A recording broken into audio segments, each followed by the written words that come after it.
அஸ்ஸலாமு அலைக்கும் வரஹ்மத்துல்லாஹி வபரகாத்துஹு.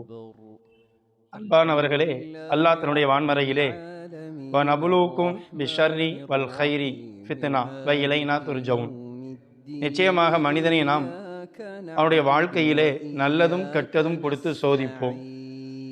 எனவே அவன் நம்மின் பக்கமே திரும்பக்கூடியவனாக இருக்கின்றான். வாழ்க்கையில நமக்கு எப்போவுமே சந்தோஷமாக தான் இருக்கணும் என்று நம்ம நினைக்கக்கூடாது. சந்தோஷமாக இருக்கக்கூடிய சமயத்தை ஏதாவது துக்கம் வந்தாலும் அதை நாம் புரிந்து கொள்ள வேண்டும். யசீத் இப்னு முஆவியா அவங்க காலகட்டத்தில் அவங்களுடைய சக தோழர்களிடத்தில் சொன்னாங்களாம், லா யும்கினு ஐயமுர்ர அலா இன்சானின் யௌமுன் காமிலுன் பிலா மக்ரூஹுன் வ கம்மின். என்னப்பா வாழ்க்கை இது, எப்பமாவது ஒரு நாள் பரிபூர்ணமாக சந்தோஷமாக ஒரு நாள் கொண்டாட முடியுதா? ஏதாவது ஒரு துக்கம் துயரம் ஏதாவது வந்து விடுகின்றதே என்று சொல்லிட்டு சொன்னாரு, இன்னி உரீத நஜஅலி யௌமன் லா அரா ஃபீஹி தாலிக்க.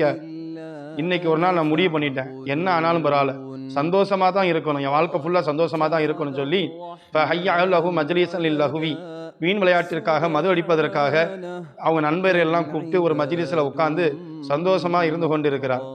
இந்த சமயத்துல எல்லா மன்னர்களும் இந்த மாதிரி சமயத்துல என்ன ஒரு அட்டூழியம் பண்ணுவாங்களோ அதே மாதிரி இவரும் தன்னுடைய அடிமை பெண், ஒரு பெண், அழகான பெண், இஸ்முஹா ஹனானா, அவள் பெயர் ஹனானா.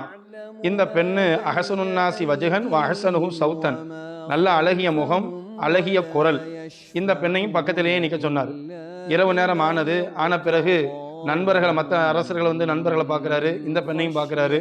மாதுளம்பழம் வருது, மாதுளம்பழத்தை அறுத்து அந்த சிகப்பு அந்த அந்த சொலைய கொஞ்சம் அந்த பெண்ணுக்கு கொடுக்குறாரு பார்த்துக்கிட்டு. அதுக்கு முன்னாடியே எது செய்யக்கூடாதான் தவறையும் செஞ்சுட்டு இதான் ஜாலியாக நினச்சிக்கிட்டாரு. அந்த பெண்ணு சாப்பிடும் போதே தொண்டையில அந்த ஒரு முத்து மாதுளப்பழம் அந்த இதை அடைச்சிக்கிட்டு அந்த இடத்துல இந்த பெண் மௌத்தாயிருச்சு.